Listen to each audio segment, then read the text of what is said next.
Everybody, quick MLB algorithm update for Saturday, July 16th, 2022. I have made a wager and reviewed the games, and everyone can thank Waddell for supporting the MLB algorithm today because Waddell is he in here? He's right here. He's there. Waddell is in here.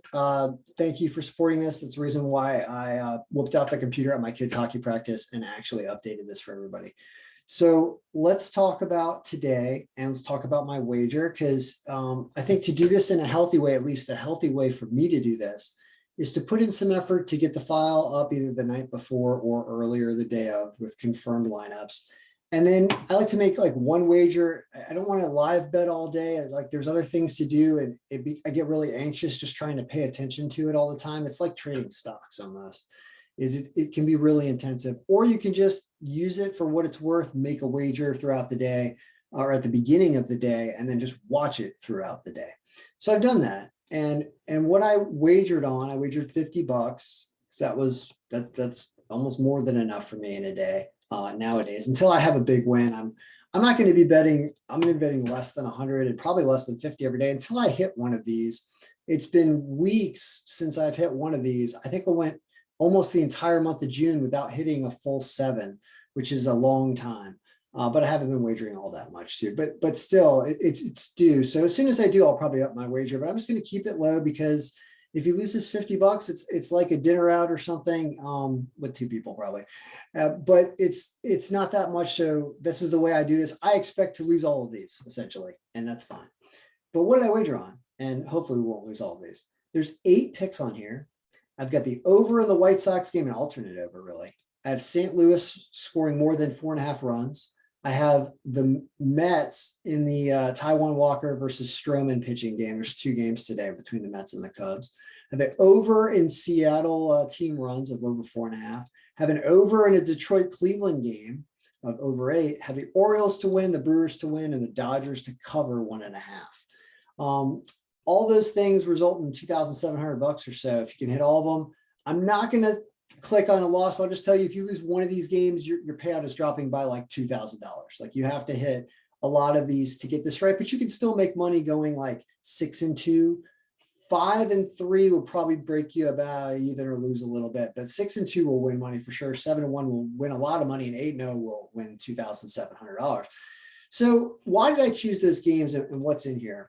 Well, when you look at the pivot table, the breakdown of everything, you have an order. What's really interesting about today is the number of games with MXP factors above 20. That's this number right here. The MXP factor is, when it's over 20, it's a strong sign that this team is going to win the game over here. So that's all these games right here.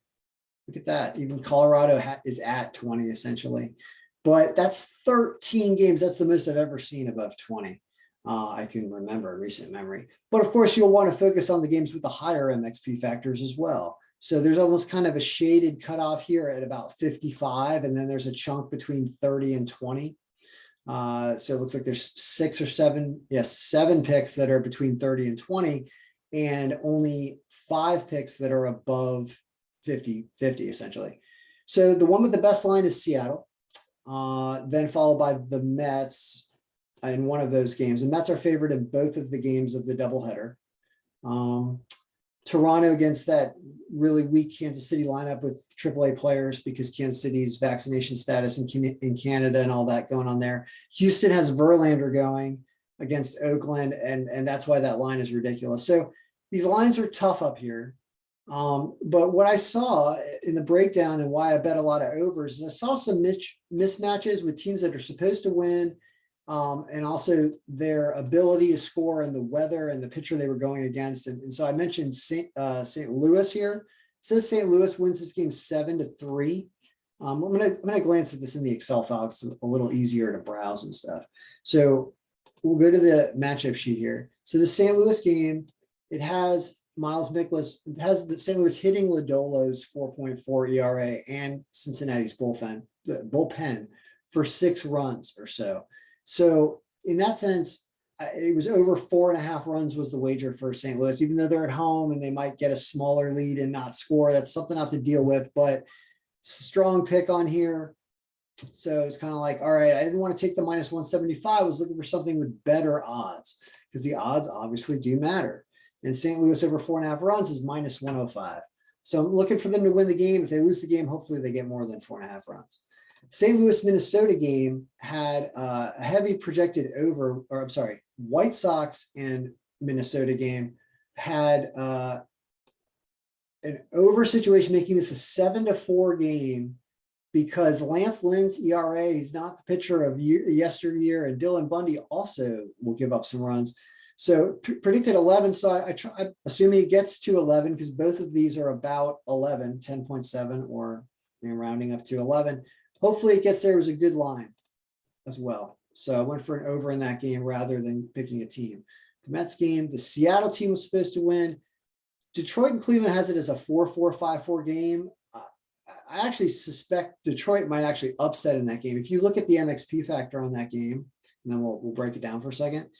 The Detroit game is Cleveland is all the way down here at 15th pick of the day with an MXP factor below 20, which is the cutoff. When I say don't take teams below 20 here, it's toss-up game material. So the line on Detroit's actually really good there. And it says that Detroit loses this game by a run. It's only a run. So anything can happen there. And I would not take Cleveland, but I would consider, let's go look at the Excel file. The Detroit Cleveland game is right here. 11% margin. The pitching out of Michael Pineda is a better ERA than Cal Quantrill. That's what I'm saying. This game is, you can see why the algorithm says it's close and will not give the benefit of giving it an MXP factor above 20. I like that the algorithm is doing that. So if anything, you take Detroit. I wonder what the picks with the Professor Sides has done on this game. I would imagine he's picking Detroit if the algorithm and the professor's predictions about lines and possibilities of wins are in line together. I would imagine he has Detroit, and I would also say take the Detroit, even though the algorithm says that they lose this game by a run. I hope I'm kind of communicating why Detroit is the better straight bet pick here. It says they win this about half the time. It's really close. All right. What else we got? Go through my wager. I don't know if there's too much else to talk about. I didn't review every single game, but some of these have expected lineups and not confirmed yet. Look at, the Dodgers I kind of want to talk about. Has the Dodgers at a 70 MXP factor as the, oops, let me fix this. It has the Dodgers as the number 4 pick of the day. Yep. Yeah, it has them as the number 4 pick of the day. It has them winning this game 8-1 after you figure in wind blowing out in Anaheim potentially. So is that filter back in here, right? I think so. I think that's right. So Dodgers covering, Dodgers team run sort of. There's some stuff to be done there, but anyway, that's about it. So I want to just do a quick video here. Just gets it done. So good luck, everyone. I hope all your picks win. And the algorithm yesterday, it did pretty well. I didn't wager much or pay much attention. I was busy doing work all day yesterday. Manual labor, hard. It's done now. It's done. It's done. So yesterday, yeah, wow. Toronto didn't choke. Dodgers covered. Atlanta covered. St. Louis covered. Baltimore lost. So our underdog lost. So in a way, you could say the odds makers did better than us yesterday because the odds makers lost, except we did better than the algorithm. The algorithm did better than the odds makers in another way, which I'll show you in a second. First of all, winning 7 of the top 8 is awesome. But also look at this, which is, look at how far down Houston is with an MXP factor of 14 and minus 200, and they lose. Were they higher on the list in the Google sheet? Let's double check. Well, we should get a frozen look at yesterday by changing this to 750. See what it was. Yeah, so in the Google sheet, it's not as nice.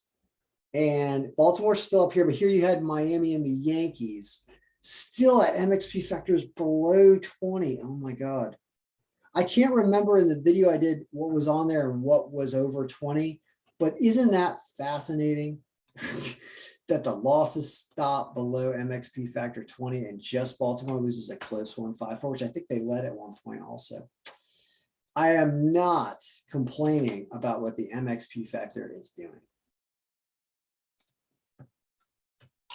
It's kind of like the holy grail for how to sort this, because I've always been looking and searching for the best way to sort this. Is it margin? And it's not, it's MXP factor. So all of those games, amazing, like 12 or 13 games, tough lines. But in those 13 games here, all the way down to Colorado that are 20 and above, algorithm is saying you could be looking at a potentially like a 10-3 day or better.